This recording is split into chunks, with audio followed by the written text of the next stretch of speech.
जय हिंद दोस्तों, मैं हूं एकत्व और आप देख रहे हो नो चिल पॉलिटिक्स। दोस्तों, कल ढाका में इंडियन हाई कमीशन के बाहर जो हुआ वो आप सबने देखा होगा।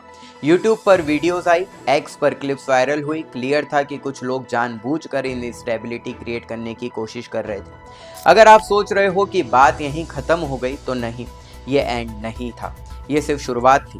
बांग्लादेश से आ रही फ्रेश अपडेट्स इंडिया के लिए और ज्यादा कंसर्निंग है। ये कोई रैंडम आदमी नहीं है, ये एक रेडिकल और मिलिटेंट माइंडसेट का लीडर है। इसने पब्लिक वीडियो में क्या बोला, सिंपल वर्ड्स में समझो।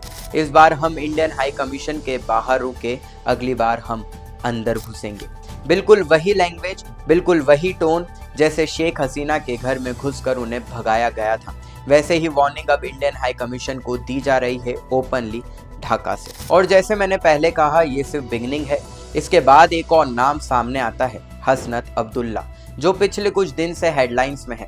इसकी भी एक नई वीडियो आई है। इस वीडियो में भी वही पैटर्न है, इंडिया को प्रोवोक करना, इंडिया को थ्रेटन करना, कंफ्यूजिंग स्टेटमेंट्स, एग्रेसिव लैंग्वेज। वो बोलता है शूट ऑन साइट की बात, सैल्यूट ऑन साइट का मजाक, इंडिया पर डायरेक्ट एलिगेशंस के इंडिया जानबूझकर बांग्लादेश में वायलेंस करवाने वाले लोगों को शेल्टर देता है। और ये रेफरेंस किसकी तरफ था? उस्मान हादी के तरफ।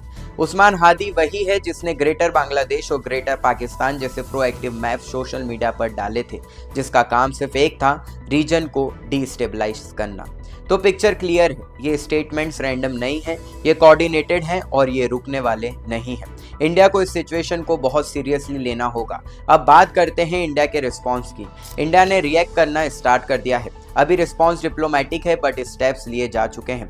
ढाका में इंडियन वीजा एप्लीकेशन सेंटर्स को टेम्परेरीली शट डाउन कर दिया गया है, सिक्योरिटी रीजंस के चलते।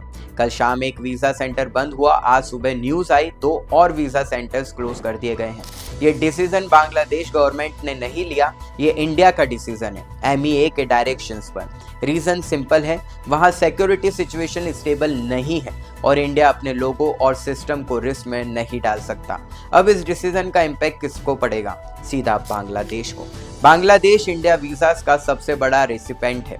हर साल 20 लाख से ज्यादा बांग्लादेशी इंडिया के वीजा के लिए अप्लाई करते हैं, मेडिकल ट्रीटमेंट के लिए, एजुकेशन के लिए, बिजनेस के लिए, रिलीजियस ट्रैवल के लिए, फैमिली विजिट्स के लिए। अब आप 20 लाख को 365 से डिवाइड करो, समझ आ जाएगा डेली कितने लोग अफेक्टेड होंगे। एक दिन भी अगर सेंटर्स बंद रहते हैं तो डैमेज मैसिव होता है। इंडिया ने हिट बैक किया है, लेकिन अभी सिर्फ डिप्लोमेटिकली, और यही एक कंसर्न है। इंडिया ने स्टेटमेंट दिया है कि इंटरिम गवर्नमेंट से एक्सपेक्ट किया जाता है कि वो इंडियन मिशंस की सेफ्टी इंश्योर करे। सच बोलूं तो एक्सपेक्टेशन से काम नहीं चलेगा। जिस लैंग्वेज में वहाँ के लीडर्स बात कर रहे हैं, डिप्लोमेसी उन पर काम नहीं करती। जहाँ डिप्लोमेसी फेल होती है, वहाँ एक्शन का सिग्नल देना पड़ता है। इसीलिए सोशल मीडिया और पॉलिसी सर्कल्स में डिमांड्स उठ रही हैं। सबसे पहला, बांग्लादेशी प्लेयर्स को IPL से बैन करना चाहिए।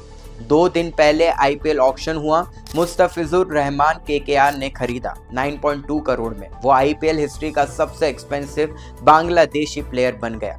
लोग कह रहे हैं जब ग्राउंड पर थ्रेट है तो स्पोर्ट्स नॉर्मल नहीं रह सकता।